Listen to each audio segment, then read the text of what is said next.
नमस्कार दोस्तों, आज इस वीडियो में हम आधुनिक इतिहास के कुछ महत्वपूर्ण फैक्ट्स को कवर करेंगे जो कई एग्ज़ामों में देखने को मिलते हैं। ठीक है, तो चलिए देखते हैं। 1857 के विद्रोह के महत्वपूर्ण केंद्र, उनके नेतृत्व और उन विद्रोहों का दमन किसने किया था। ठीक है, इससे बहुत क्वेश्चन बनते हैं। तो स्टार्टिंग है दिल्ली। तो दिल्ली में नेतृत्व कौन कर रहा था 1857 की क्रांति का? तो बहादुर शाह जफर कर रहे थे। और विद्रोह का दमन किसने किया था? तो हडसन ने किया था। ठीक है, बहादुर शाह जफर को बहादुर शाह द्वितीय भी कहा जाता है और ये अंतिम मुगल बादशाह थे। ठीक है, तो नेक्स्ट है कि लखनऊ। तो लखनऊ से कौन कर रही थी? तो बेगम हजरत महल कर रही थी, बहुत पूछा जाता है। और दमन किसने किया था? तो कैंपबेल ने किया था। कानपुर से कौन कर रहे थे? तो नाना साहब कर रहे थे। ठीक है, और इनके सेनापति थे तात्या टोपे। और इस विद्रोह का दमन जो है वो भी कैंपबेल ने किया था। नेक्स्ट झांसी। ये तो बहुत इम्पॉर्टेंट भी है और लोग पता भी होगा कि झांसी से रानी लक्ष्मीबाई कर रही थी और यहाँ का जो इस विद्रोह का दमन है वो हुरोज ने किया था। ठीक है, और हुरोज ने कहा था रानी लक्ष्मीबाई को कि वह अकेली मर्द थी। ठीक है, उस युद्ध में वो अकेली मर्द थी। रानी लक्ष्मीबाई को वह उन्होंने कहा था। जगदीशपुर, उनकी वीरता से प्रभावित होकर के जगदीशपुर और बिहार में का एक ज़िला था, वहाँ से कुंवर सिंह कर रहे थे और वहाँ पे विद्रोह का दमन जो है वो विलियम टेलर और विंसेंट आयर ने किया था। ओके, इलाहाबाद से कौन कर रहे थे? तो इलाहाबाद से मौलवी लियाकत अली और वहाँ पे जो विद्रोह का दमन है वो जनरल नील ने किया था। ठीक है, जनरल नील ने इलाहाबाद में किया था। फैजाबाद से कौन कर रहे थे? तो मौलवी अहमदुल्ला शाह और कैंपबेल ने वहाँ पे दमन किया था। कैंपबेल ने लखनऊ में भी किया है और कानपुर में भी किया है।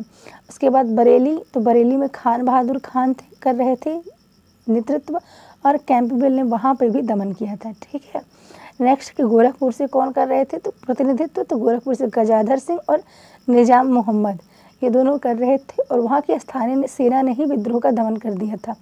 मंदसौर जो कि मध्य प्रदेश में पड़ता है, तो वहाँ फिरोज शाह कर रहे थे, वहाँ पे भी स्थानीय सेना ने ही दमन कर दिया था।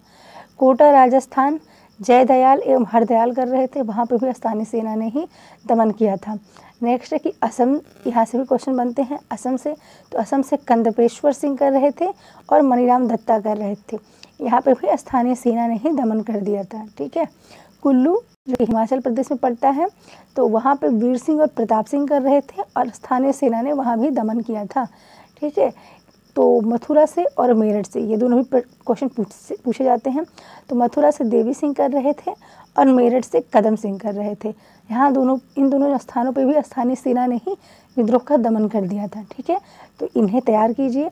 अगर ये आपके तैयार थे तो एक रिवीजन हो गया। उसके बाद डलहौजी ने जो राज्य हड़प नीति लाई थी, उसके तहत किन किन राज्यों को किस किस वर्ष में उसने मिलाया था ब्रिटिश साम्राज्य में? तो सतारा, सबसे पहले सतारा को ही मिलाया था 1848 ईस्वी में। ठीक है, जैतपुर संभलपुर को कब मिलाया था? तो जैतपुर और संभलपुर को 1849 में। पहले जो है सतारा को, उसके बाद जैतपुर और संभलपुर को।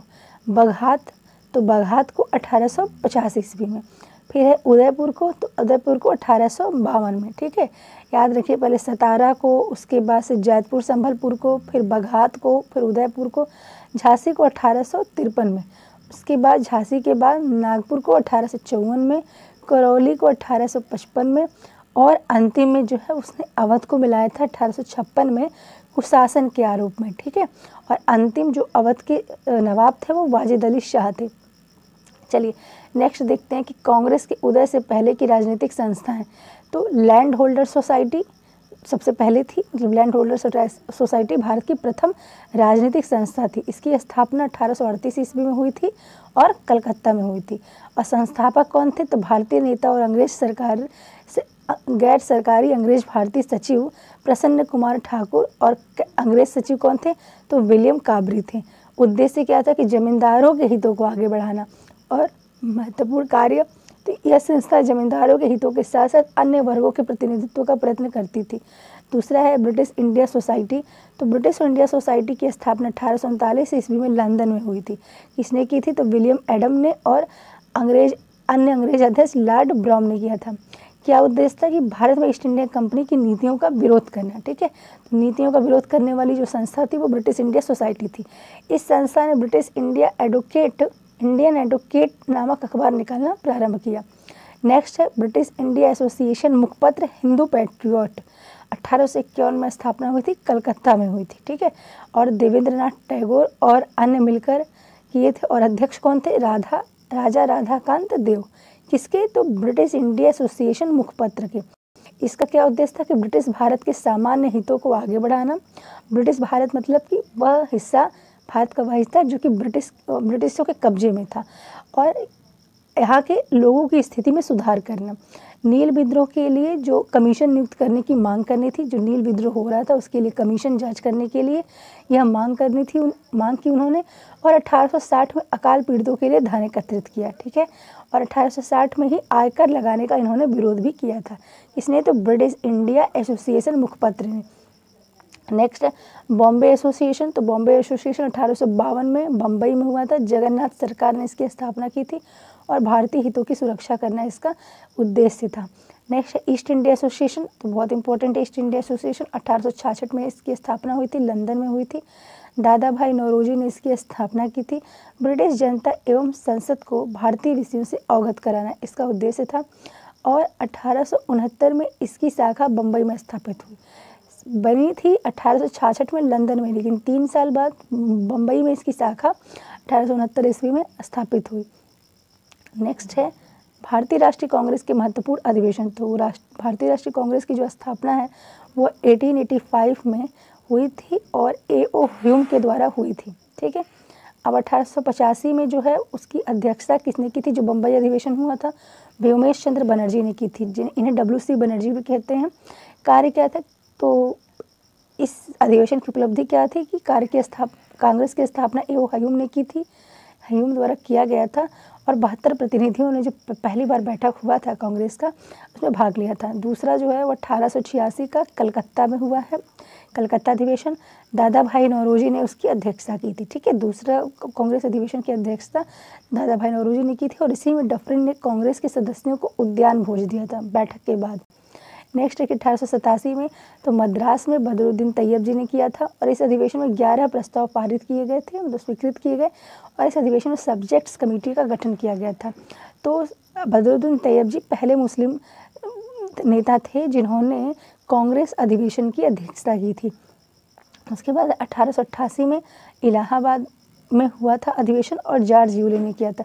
यह पहला अवसर था जब किसी यूरोपियन ने कांग्रेस की अध्यक्षता की थी। इस अधिवेशन में मुस्लिम कांग्रेस के साथ रहने का फरमान जो है वह सेज रजा हुसैन ने जारी किया था, और इस अधिवेशन के विरोध में सर सैयद अहमद खान ने 1888 ईस्वी में यूनाइटेड इंडिया पैट्रियोटिक एसोसिएशन की भी स्थापना की थी।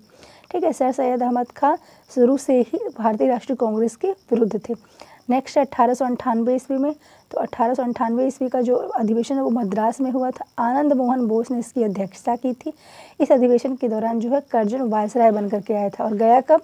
तो यह 1905 में गया, और बंगाल का विभाजन करके। ठीक है, 1906 में, तो 1906 का बहुत इंपॉर्टेंट है, कलकत्ता में हुआ था। ओके, कलकत्ता में 1906 का हुआ था। दादा भाई नौरोजी ने अध्यक्षता की थी, दादा भाई नौरोजी ने इसकी अध्यक्षता की थी, और कांग्रेस के मंच से स्वराज शब्द का प्रयोग दादा भाई नौरोजी ने इसी अधिवेशन में किया था। ठीक है, 1906 के अधिवेशन में। नेक्स्ट है 1907 का अधिवेशन जो कि सूरत में हुआ था। रास बिहारी घोष ने इसकी अध्यक्षता की थी। इसी अधिवेशन में अध्यक्ष पद को लेकर नरम दल और गरम दल में विवाद उत्पन्न हो गया था। यह अधिवेशन निरस्त कर दिया गया था, यानी कि सूरत फूट के नाम से जाना जाता है इसको, सूरत फूट। तो यह जो है वो 1907 में हुआ था। रास बिहारी घोष ने इसकी अध्यक्षता की थी। 1911 में कलकत्ता में अधिवेशन हुआ। पंडित विष्णु नारायण धर इसकी अध्यक्षता किए, और इसी अधिवेशन में रविंद्रनाथ टैगोर की रचना और जो जनगण मन हमारा राष्ट्रगान वो पहली बार गाया गया था 1911 के कलकत्ता अधिवेशन में। 1916 में जो है वो लखनऊ में हुआ था। अंबिका चरण मजूमदार ने इसकी अध्यक्षता की थी, और इसी अधिवेशन में नरमपंथी और गरमपंथी कांग्रेस एक हो गए, यानी कि जो नरम दल और गरम दल थे वो 1916 के अधिवेशन में एक हो गए थे। ठीक है, नरम दल और गरम दल का जो मेल विलाप है वो 1916 के अधिवेशन में लखनऊ में हुआ था। और यहाँ पे मुस्लिम लीग और भारतीय राष्ट्रीय कांग्रेस के बीच में भी समझौता हुआ था। फिर 1917, तो 1917 का भी बहुत इंपॉर्टेंट है क्योंकि इसमें कलकत्ता में अधिवेशन हुआ था। श्रीमती एनी बेसेंट ने इसकी अध्यक्षता की थी, जो कि कांग्रेस की पहली महिला अध्यक्ष थी। 1917 में हुआ था, ठीक है, अधिवेशन इम्पोर्टेंट है। अगला है कि 1922 का जो है वो गया में हुआ था। CR दास ने इसकी अध्यक्षता की थी। इसी अधिवेशन के बाद 1923 में स्वराज पार्टी का गठन हुआ। स्वराज पार्टी का गठन किसने किया था? तो CR दास और मोतीलाल नेहरू ने। इसी अधिवेशन के पश्चात 1923 में कांग्रेस का विशेष अधिवेशन अबुल कलाम आज़ाद की अध्यक्षता में बुलाया गया था, ठीक है, दिल्ली में। लास्ट है कि 1924 का बेलगांव अधिवेशन, महात्मा गांधी ने इसकी अध्यक्षता की थी। इसी अधिवेशन में गांधी-दास पैक्ट के अनुसार स्वराज पार्टी को यह अधिकार दिया गया कि वह कांग्रेस के अविभाज्य अंग के रूप में रहकर विधानमंडलों में प्रवेश ले तथा सरकार की नीतियों का विरोध करे। और गांधी जी केवल एकमात्र इसी अधिवेशन के अध्यक्ष रहे थे। कब? तो 1924 के बेलगांव अधिवेशन की। और ये बेलगांव कर्नाटक में पड़ता है, ठीक है। तो इतना फैक्ट याद रखिए, यहाँ से क्वेश्चन बनते हैं। तो आज के लिए इतना ही। अगर आपको वीडियो अच्छी लगी हो तो वीडियो को एक लाइक करें, मेरे चैनल को सब्सक्राइब करें और पढ़ते रहें, ठीक है। धन्यवाद।